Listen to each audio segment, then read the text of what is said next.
Welcome to CommercialDrones.fm, the podcast that explores the commercial drone industry, the people who power it, and the concepts that drive it. I'm your host, Ian Smith.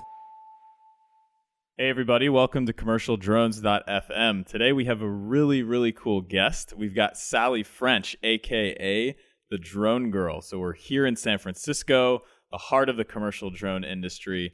Welcome to the show, Sally. Hey, thanks for having me. Thank you very much for being here. So we're going to talk a little bit about drones, your experience, and I have my first question. I'd like to start it off. Number one, are you French? Ooh, I get asked that a lot. No, but I actually was a German major as my second major in college. Okay. Let's do this All podcast in English. So. No problem. I won't have any issues with doing that. So it's kind of the theme. So we had Kevin Spain on the show. Unfortunately, he's not Spanish, and you're not French, so it's becoming a theme now. Ooh, I have a friend whose last name is England. We could throw her on the show. Oh, she? Okay. Yeah, and I guess speaks English. Does that count? That does count. We can do that show in English as well. Awesome. Okay, so now that that's out of the way. You're Sally French. You're the Drone Girl. What is the Drone Girl? The Drone Girl is a site that I created 3 years ago now, and it's a blog about drones. We just launched our first episode in a video series also. So it's pretty much just me exploring the drone industry. I learn new things every day, so I wanted to share that with you guys. That's awesome. Cool. So you've reviewed some drones before, and this was affiliated with the Drone Girl.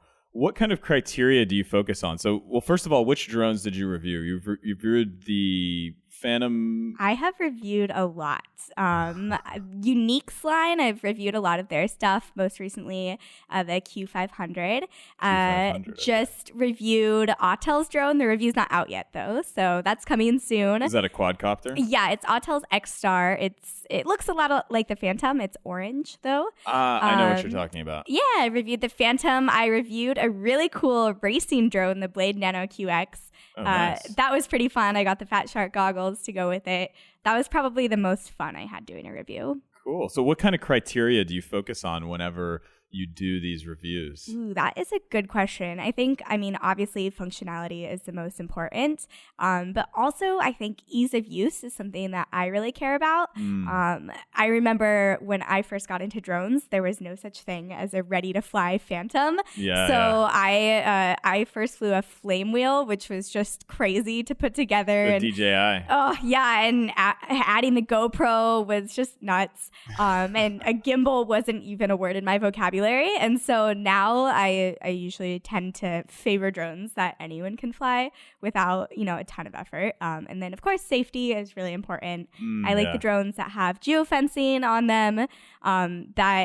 Nobody ever reads the manual. I don't know. Do you read the manual? Yeah, sometimes. You got to make sure that you try. Okay. Yeah. So I feel like I don't read the manual, which is too bad because my friend actually writes manuals as a living.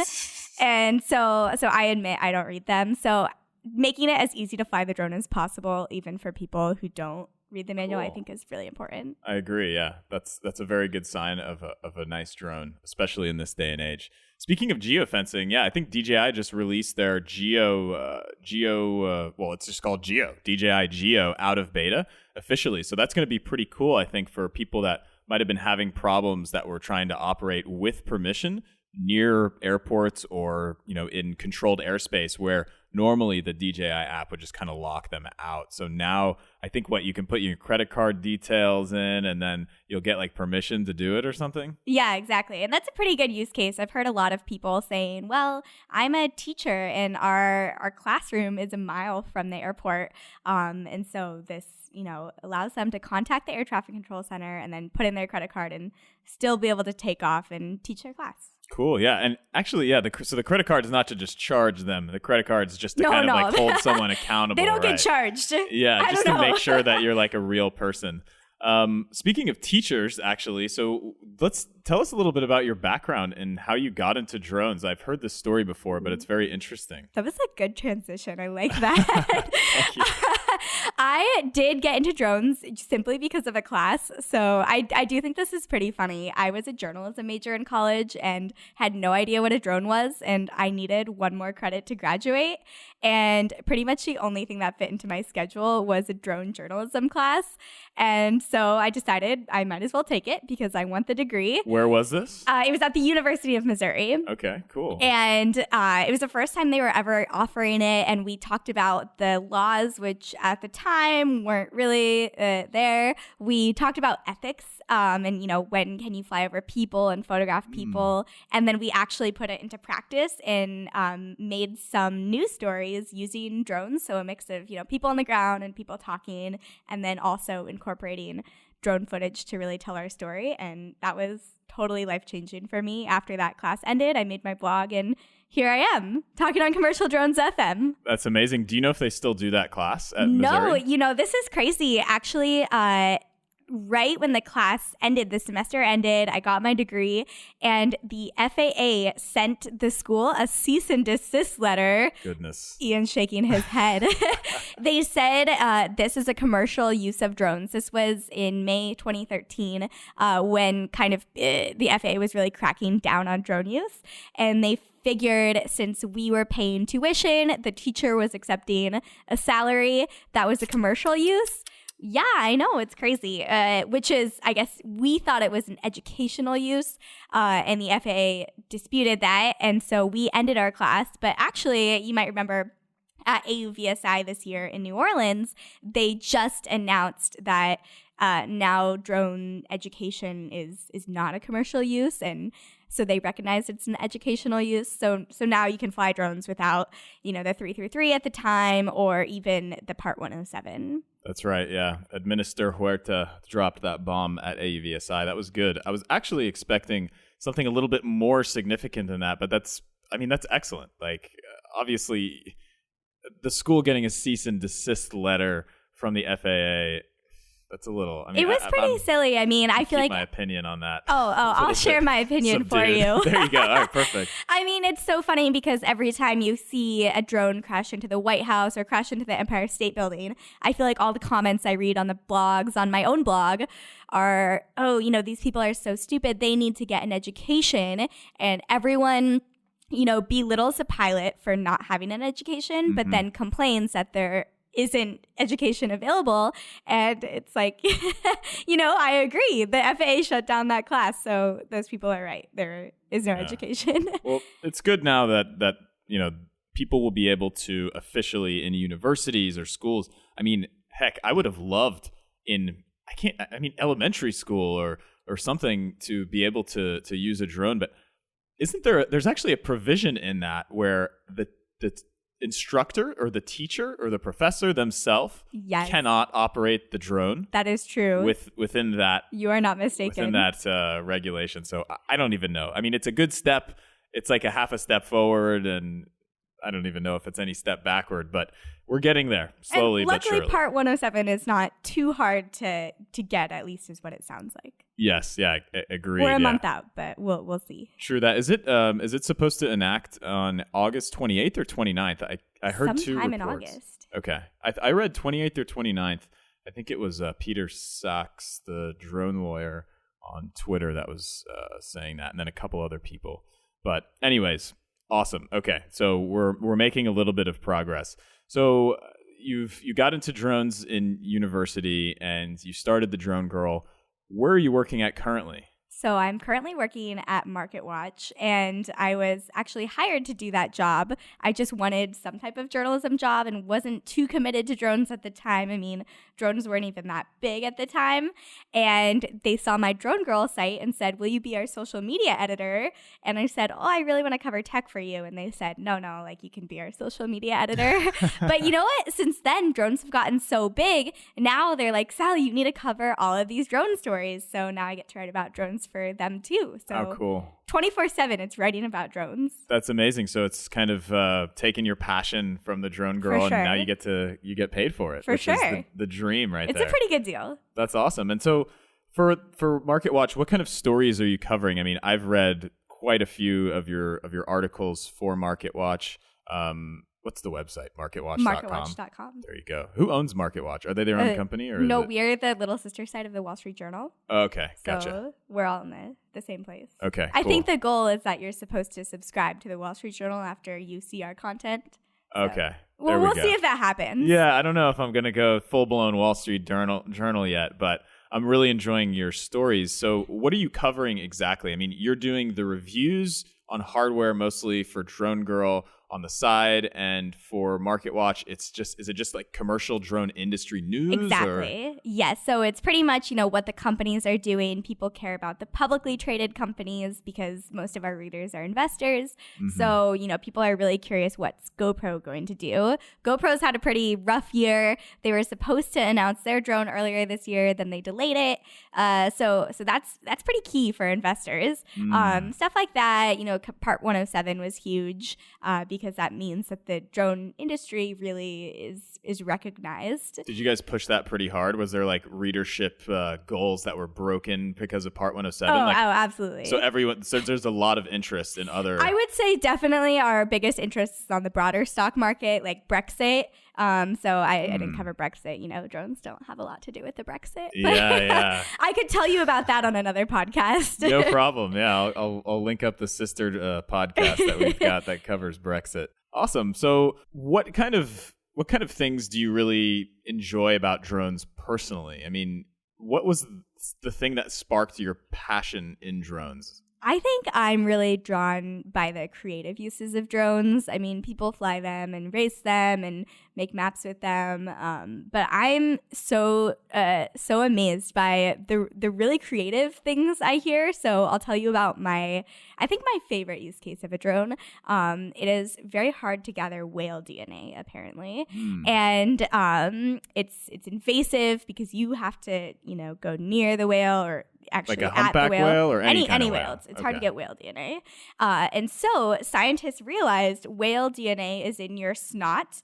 All DNA. I have whale DNA in my snot? You have Ian DNA in your okay, snot. Sorry. So I think so, at least. And so they realized when a whale blows up its snot, when it comes up for air, there's DNA in there. So they fly drones over the whales, and there's a little contraption that opens and closes. So when the whale blows up its air, then the air and the snot inside of it goes into that contraption, and it flies away back to the scientists, and then the scientists can do their research. The whale had no idea what happened, and it was all thanks to a drone. Do you know what kind of research they're doing with that whale snot? You know what?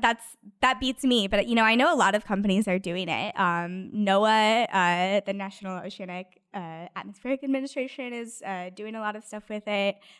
Unique and DJI have said their drones are involved in that. Very cool. Yeah, it's pretty neat. That's awesome. I wonder if they're using the DJI SDK or something to make sure that it's working. But I guess they just have to strap the sensor onto the. They just need the DNA. Okay. Very cool. That's awesome. Yeah, I like that use case too. So unique use cases really are what kind of drive your passion here. Why do you think that whenever we go to conferences, drone conferences and things, we don't see many women? You're kind of unique. I mean, we do see more women than we used to, but like, what's the deal with that? Why? You're definitely right. I definitely feel like a minority at drone conferences. There's, the classic joke of usually the women's bathroom line is really long, and at drone conferences, there's never anyone else in the women's bathroom. It's actually very convenient for me. Oh, that's amazing. Not having to wait. Well, in that case, let's go ahead and just stop this right now. Let's keep it that way. Yeah. But, Ian, you bring up a really interesting point. There aren't a lot of women in the industry to begin with. You always hear stories about women dropping out of the tech industry. I think there's a lot of culture problems that go along with it, along with not seeing a lot of female role models. Often, you see someone on the stage and you say, I want to be like them. And if everyone on this stage is a guy, it's impossible to say, I want to be like them. Yeah. You can certainly aspire to have their career and aspire to, study what they studied. But I think gender makes such a huge difference. And it's encouraging to see a woman on the stage and realize I can do that. But that happens really quite rarely. So my goal is, and I've actually been on a panel that achieved this goal, is a drone conference that has more than 2 women on one panel, and the panel is not allowed to be about women and drones. I was just going to say, that was one of my favorite tweets of yours, is that you were looking around and there was a conference that didn't have any women on panels unless it was a conference about women in drones. Was it AVSI? Or Exponential? There are actually a lot of panels or a lot of conferences that do that. But it was actually at South by Southwest, and it was a panel with Administrator Huerta from the FAA, and there were 2 women on it, and then I actually moderated it. So there were 3 of us, and we were talking about FAA things at South by Southwest. So that was pretty hip and trendy. It was at the Google Fiber space too. Oh, okay, cool. And so that's not the only panel you've moderated. I was at the Drones Data X conference earlier in June. That was a good one. And you did a panel with Travis Mason from Google X. Yeah. So what did you guys talk about on that panel? That one was pretty interesting. We were talking about the drone air traffic control.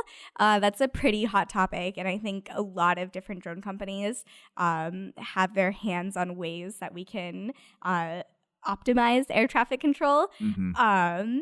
It's pretty interesting because NASA is working on things, but a lot of companies really want to speed it up. So Google and Amazon have incentives to get air traffic control kind of nailed down today because they want to deliver packages tomorrow.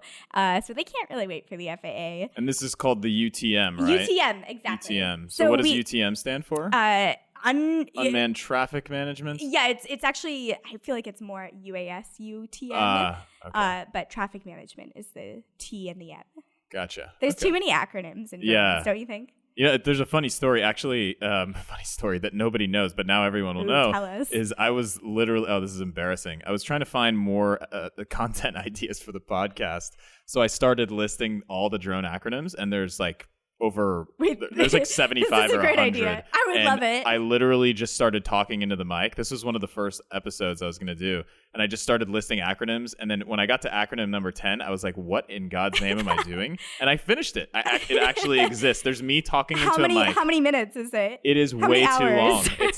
It's so long. No one will ever hear it, but that's funny. We're airing this next week on commercialdrones.fm. If people ask and they really want to hear me just talk about some acronyms, whenever I first grab this mic, I would listen. Okay, yeah, that'll be good. It'll be actually my alarm clock when I wake up in the morning. It's just Ian. It'll put you right back to sleep. Ian saying all these names. Exactly.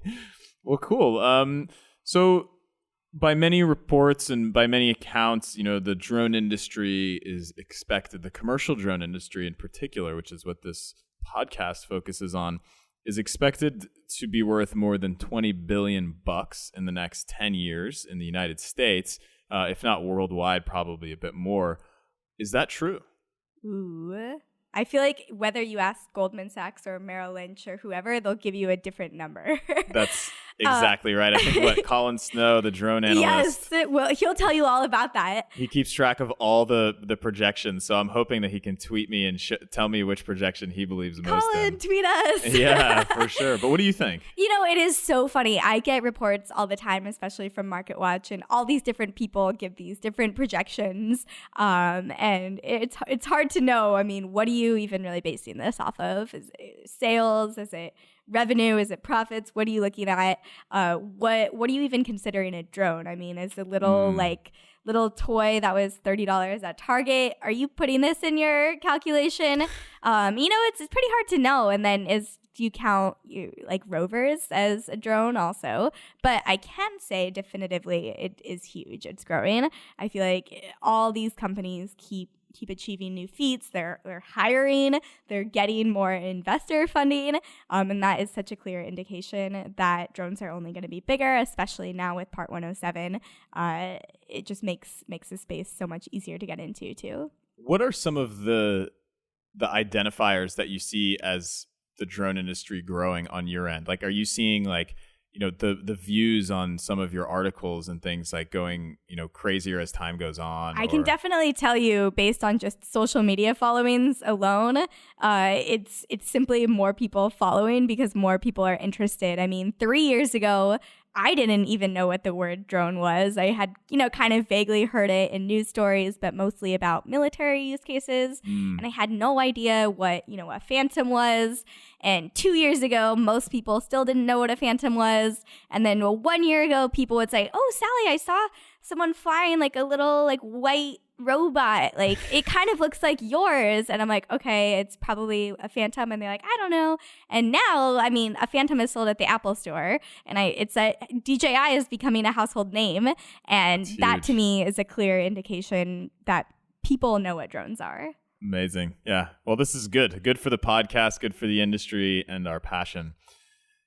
For someone new, maybe in particular, a young lady who might be interested in joining the drone industry, whether it's like software or marketing or sales or I don't even know, anything, any like division at a drone company, or maybe even starting their own, what kind of advice would you give to someone, a young lady that's interested in doing so, that we need badly in this industry more of? Yeah, I would say just absolutely do it. It's hard to get in when you don't see any role models, but that doesn't mean you can't do it. There's so many applications. Sometimes I wonder, why didn't I study engineering in college, or why didn't I study aerospace? And if I could go back in time 10 years, maybe I would have. But then I realized, it doesn't really matter, because we need so many people using drones. We need, the biologists to think of a better way to get whale DNA. That's not an engineer. That's a biologist who thought of that. We need the people to do the sales. We need the really good communications people to actually talk about them and talk about why drones are valuable to the world. So we need all kinds of people, and it's growing. So get in it now. Don't wait. Just do it. So you did mention a good point right there. There's a lot of industries that are just turning to drones because they're tools as well. So that's very, I'm glad you said that, because I was just thinking, oh yeah, you need to go work for a drone company and things like that. But very good point. You definitely don't need to. You can still use these things as tools in your business in pretty much any industry.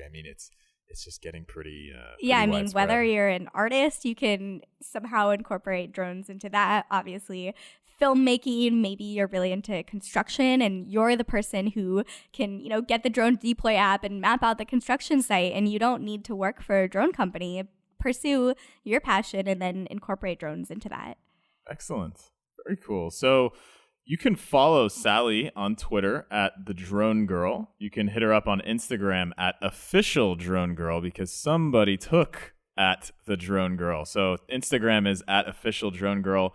Her website is thedronegirl.com, and then you can also catch her really interesting and very well thought out and researched articles on MarketWatch.com, and she'll be tweeting that stuff out. So do you have any last thoughts, anything else you want to share with all the listeners of commercialdrones.fm? No, just thanks for joining us. Thanks for being so supportive. It's a great community to be a part of. I love going to conferences. It seems like every month, and every time it's like a family reunion, seeing all my favorite drone people. Excellent. Yeah. So always good to see you. Thank you so much for being on the show.